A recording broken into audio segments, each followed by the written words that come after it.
El petróleo no es solo un recurso natural, es un activo financiero que mueve mercados, monedas y decisiones políticas alrededor del mundo. La oferta y la demanda importan, pero también lo hacen la estabilidad de los países productores, las sanciones y los riesgos geopolíticos. Noticias recientes, como la detención de Nicolás Maduro, vuelven a poner a Venezuela en el radar, recordándonos que incluso países con enormes reservas pueden influir en el mercado más por política que por producción. En el podcast de hoy vamos a explorar cómo estos factores se reflejan en los precios del crudo y por qué los inversores deben entender que el petróleo se mueve antes que los barriles. Empecemos. Inversiones Capetra presenta Capetra Talks.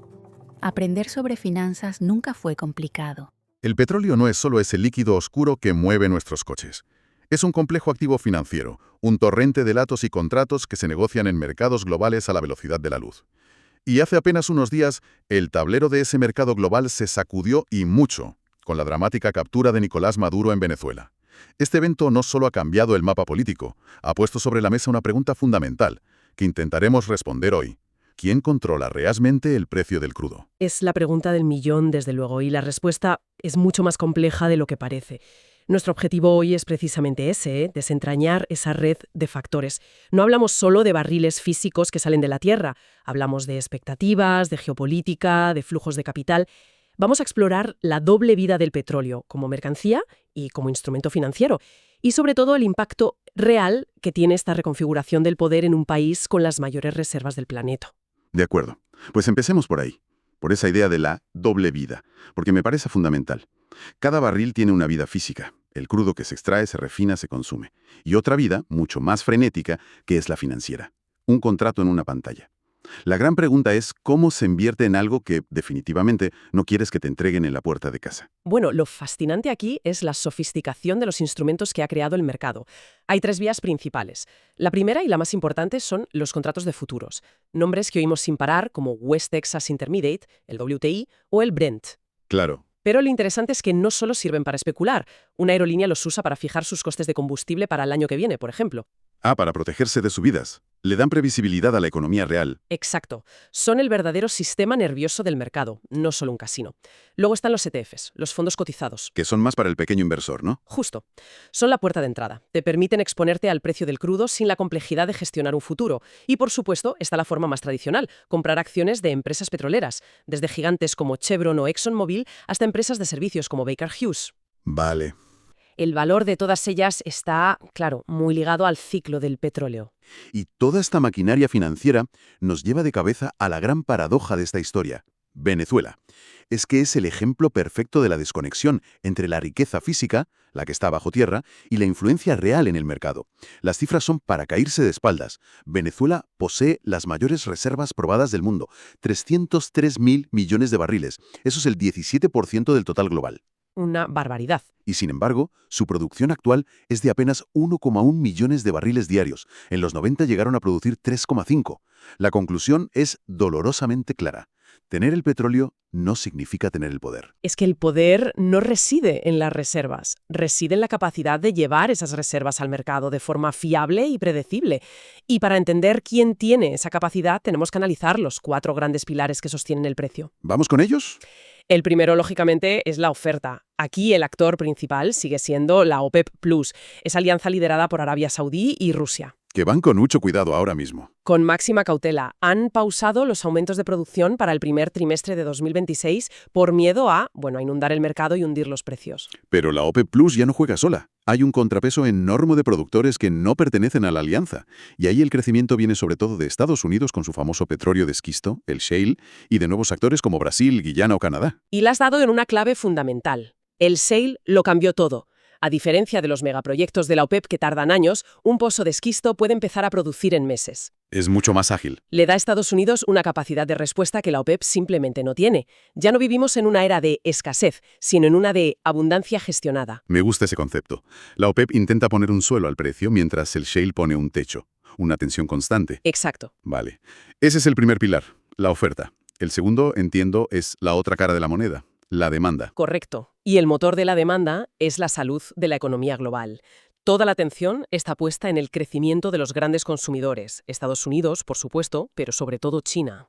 Fíjate si es así que los traders de petróleo están más pendientes de los datos de manufactura de Shanghái que de los discursos en Viena.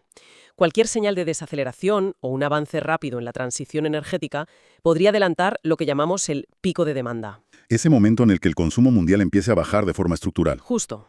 Bien, tenemos la oferta gestionada y la demanda global. Y aquí es donde la trama se complica de verdad con el tercer pilar, la geopolítica. La captura de Maduro en Venezuela no es un simple titular, es un cambio de paradigma. La pregunta ya no es si Venezuela producirá más, sino quién va a administrar esa producción. Sí, han manifestado su intención de administrar los recursos del país, y el impacto ha sido inmediato. Ya hemos visto la incautación de petroleros como el Olina.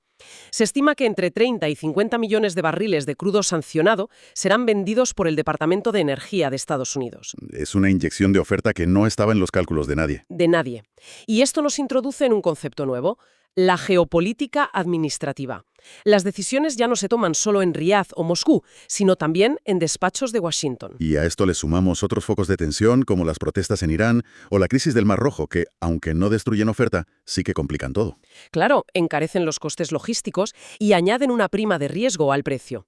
Y nos queda el cuarto pilar, que a menudo se subestima. Los mercados financieros. Exacto. El petróleo se negocia en dólares. Un dólar fuerte, con el índice de XY cerca de los 99 puntos, encarece automáticamente el crudo para cualquiera que compre con euros o yenes. Y eso frena la demanda, lógicamente. Inevitablemente. Y a esto hay que sumarle la política de tipos de interés de la Reserva Federal. O sea que es justo decir que el presidente de la Fed tiene tanto o más poder sobre el precio del petróleo que un jeque en Riad.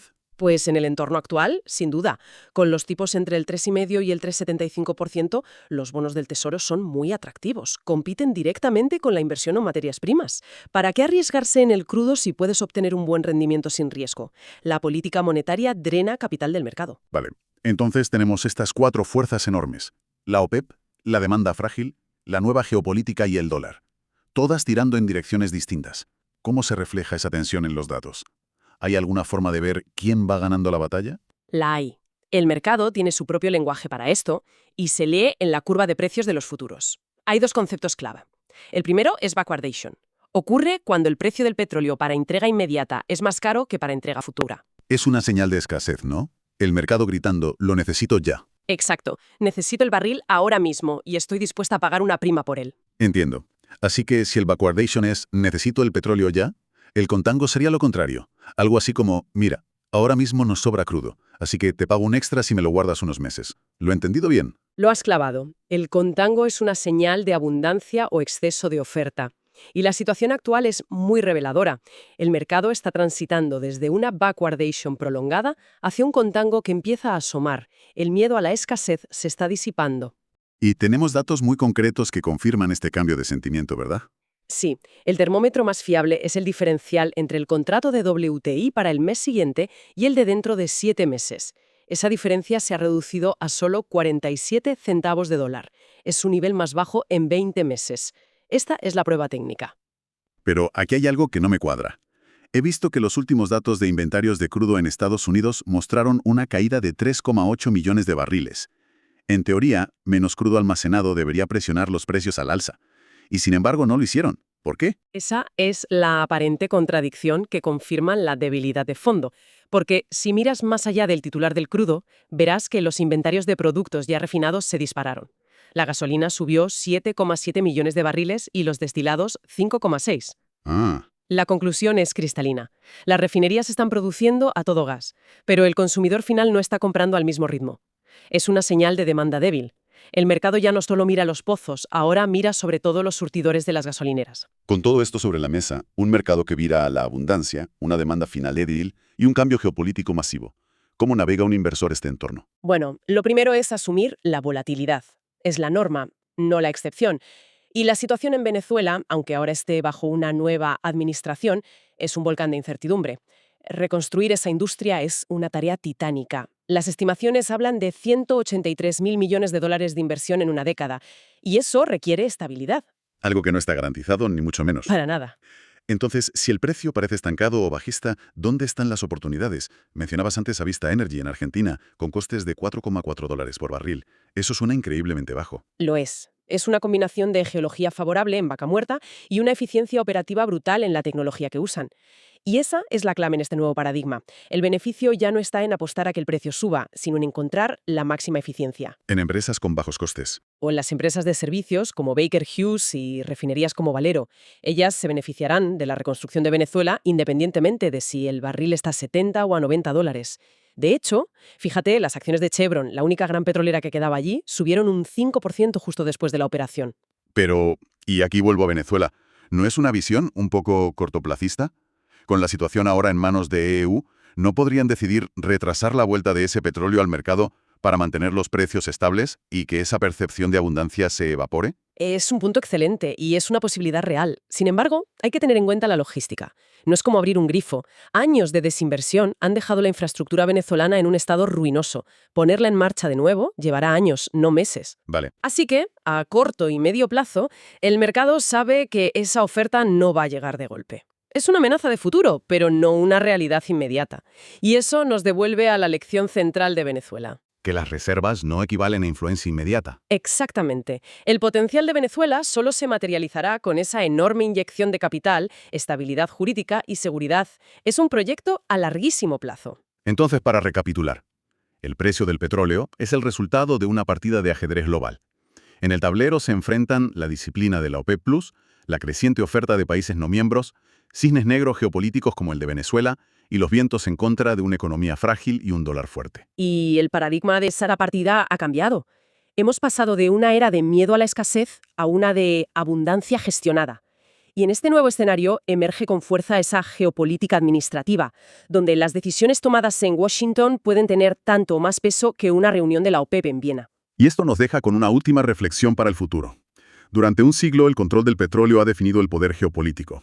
Pero estamos entrando en un mundo donde la demanda energética se ve cada vez más impulsada por la voracidad de los centros de datos para la inteligencia artificial. ¿Podríamos estar a las puertas de un nuevo orden? Y si el verdadero activo estratégico del futuro no es el barril de crudo, sino el megavatio de electricidad generada de forma fiable, reescribiendo por completo el mapa del poder energético global. ¿Te ha gustado el episodio? No dudes en comentar y recuerda, la libertad financiera no cuesta, lo caro es no tenerla.